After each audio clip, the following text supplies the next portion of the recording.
ரசூல் ஸல்லல்லாஹு அலைஹி வஸல்லம் சொன்னார்கள், ஸலாத்தத்துன் லா யதுகுலூனல் ஜன்னah, 3 பேர் சொர்க்கம் நுழைய மாட்டார்கள். 3 பேர் சொர்க்கம் நுழைய மாட்டார்கள்.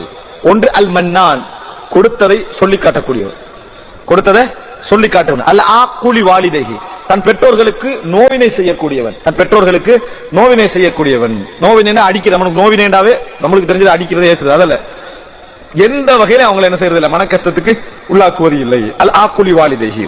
அடுத்தது 3வது என்ன, அத்தையூஸ், வீட்டிலே மானக்கேடான விஷயங்களை அங்கீகரிப்பவன். வீட்டிலே மானக்கேடான விஷயங்களை அங்கீகரிப்பவன். ரசூலுல்லாஹ் சொன்னாங்க, அத்தையூஸ், இவன் சொர்க்கம் நுழைய மாட்டான். அவர் மார்க்க ரீதி எல்லாம் நல்லா இருக்கிறாரு, மார்க்க ரீதி அந்த மாதிரி கட்டுப்பாடா இருக்கிறாரு, எல்லாம் ஓகே.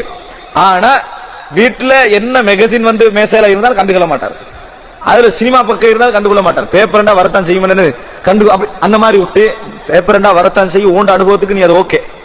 ஆனா 8 வயசு 10 வயசு 12 வயசுல உள்ளவனுக்கு அது பெருசு.